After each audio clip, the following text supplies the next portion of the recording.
Continuamos hablando del principal motivo de consulta, que es el dolor.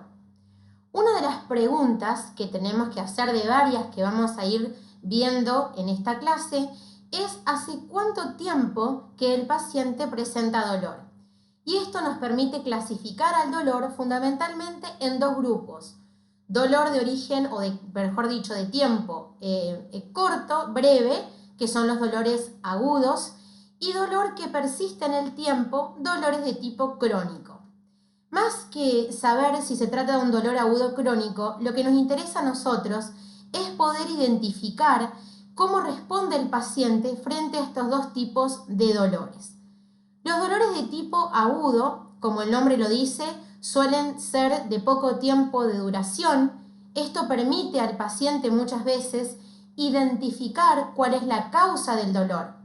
No quiere decir que el paciente siempre tenga razón. A veces el individuo atribuye a una posible causa del dolor como la real, y cuando nosotros vamos a examinar, a investigar, a estudiar, arribamos al diagnóstico de que la causa que el paciente decía que originaba su dolor en realidad no era tal, sino que obedece a una causa distinta.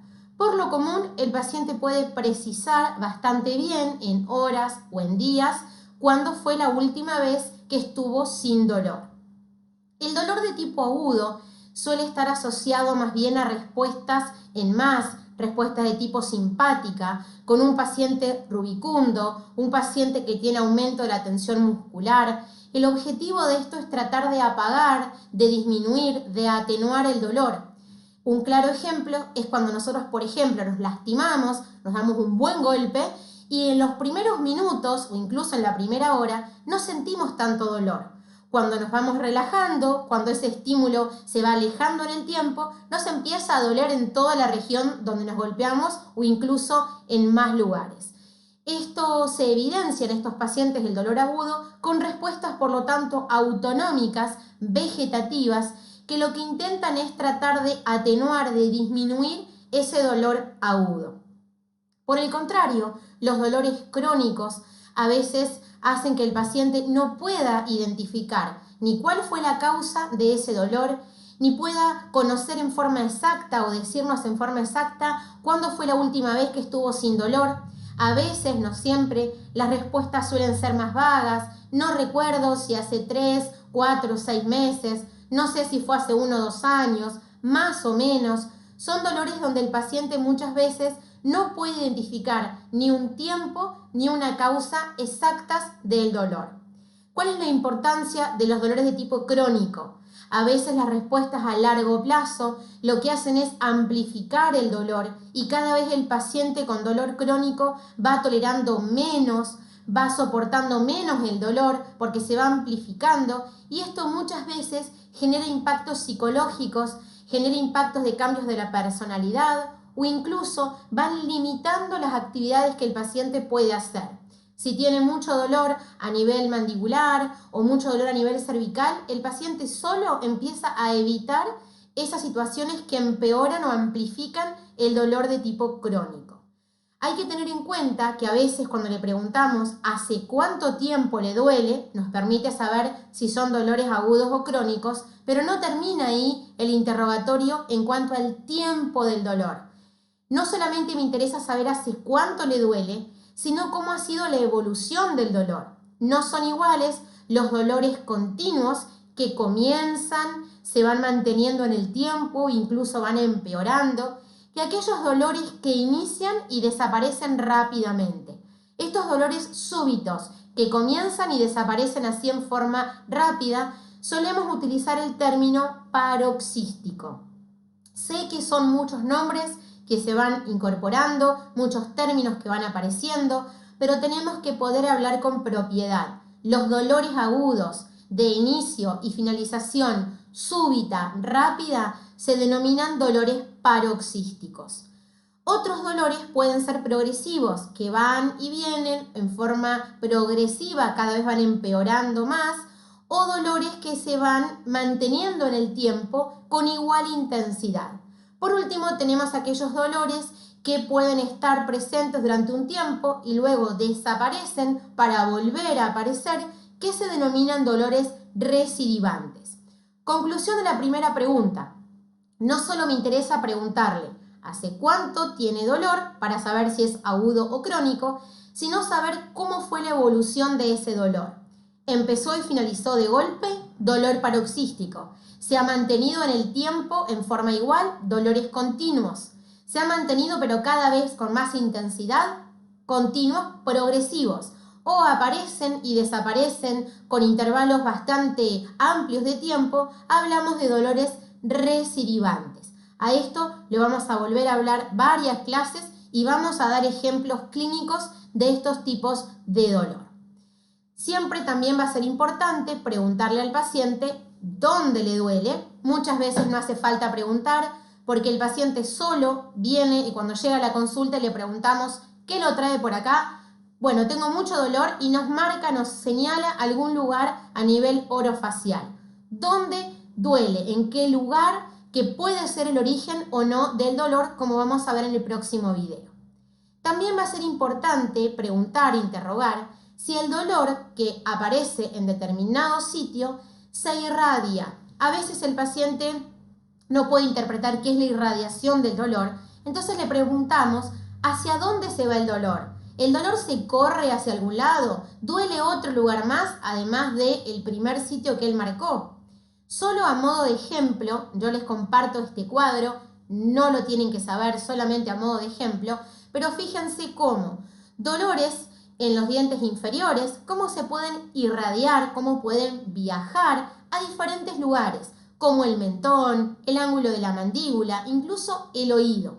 Nosotros aquí no estamos hablando de dolor de origen odontógeno, esto es un ejemplo. A lo que voy es que también puede haber dolores en oídos, que se originan en oído, en ATM, en diferentes estructuras de la cabeza y del cuello que pueden irradiar, pueden viajar, pueden migrar hacia algún lugar del interior de la cavidad bucal y el paciente atribuir que el dolor empieza en la boca. Y en realidad no es así, empieza en otro sitio y se irradia, viaja, migra hacia la cavidad oral. Otra pregunta que por allí tenemos que ayudar al paciente para que pueda responder es ¿cómo es el dolor? Y a veces los pacientes nos dicen, pero ¿cómo es el dolor? Entonces podemos ir dando opciones. ¿Siente que late? Es un dolor de tipo pulsátil. ¿Siente como si fuese un peso opresivo? ¿Siente como si fuese una quemazón? Un dolor de tipo ardor o urente.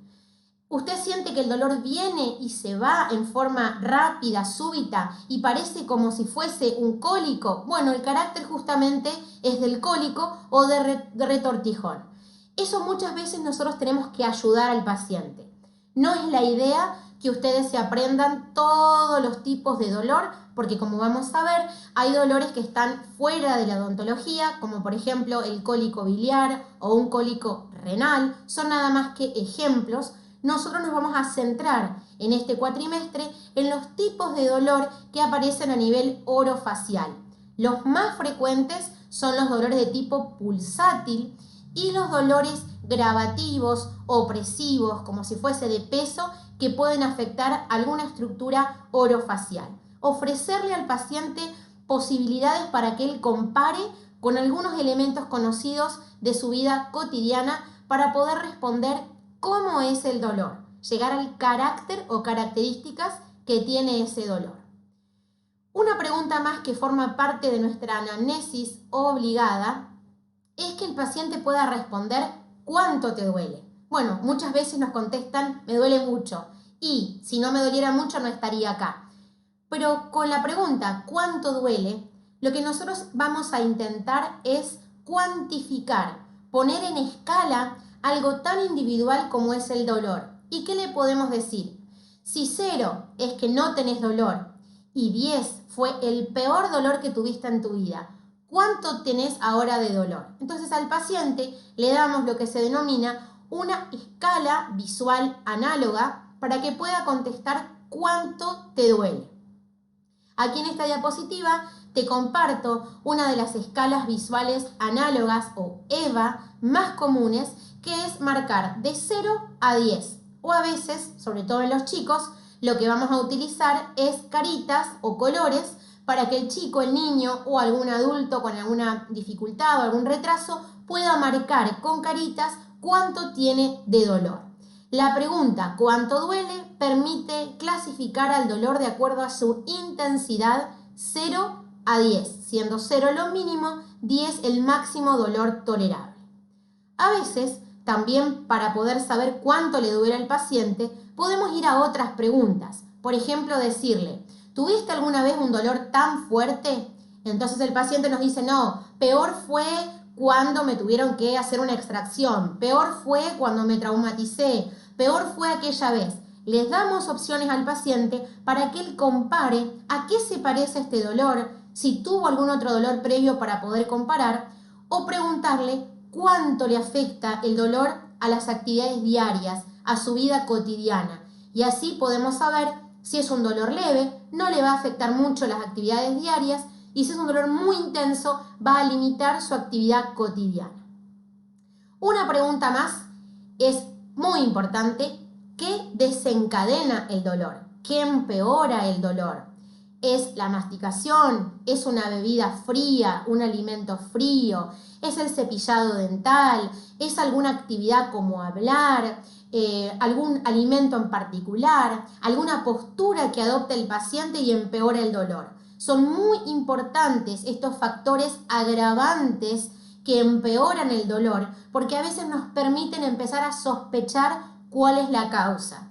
A lo largo de toda la carrera, ustedes van a ir conociendo muchas patologías y enfermedades que se van a manifestar como dolor. Y van a ver que algunas están claramente relacionadas, por ejemplo, con un movimiento, con la deglución, con la presión de los alimentos, con la succión, y otros, en cambio, van a empeorar con algún consumo, por ejemplo, de helado, de una bebida, o incluso estimular y tocar alguna pieza. Por otro lado, también viene la pregunta contraria. ¿Qué alivia el dolor? ¿Qué hace usted para que el dolor disminuya? Y hay pacientes que nos van a decir, yo evito todo lo que me desencadena el dolor y con eso ya estoy bien. Otros van a decir, bueno, como determinado alimento o muchas veces yo tomo determinado medicamento. ¿Por qué? Porque escuché que mi vecino, porque vi en la televisión, porque me contaron, y el paciente se automedica. Y allí va comprando analgésicos que lo que hacen es enmascarar, ocultar, disminuir el dolor, y por allí retrasan la consulta, y cuando vienen la causa del dolor ha empeorado todavía más y el diagnóstico nos va a cambiar. También tenemos que interrogar a nuestros pacientes no solamente los factores de acalmia y los factores que alivian o que empeoran el dolor, sino una pregunta clave que está al final de esta diapositiva, que son aquellos síntomas que acompañan al dolor.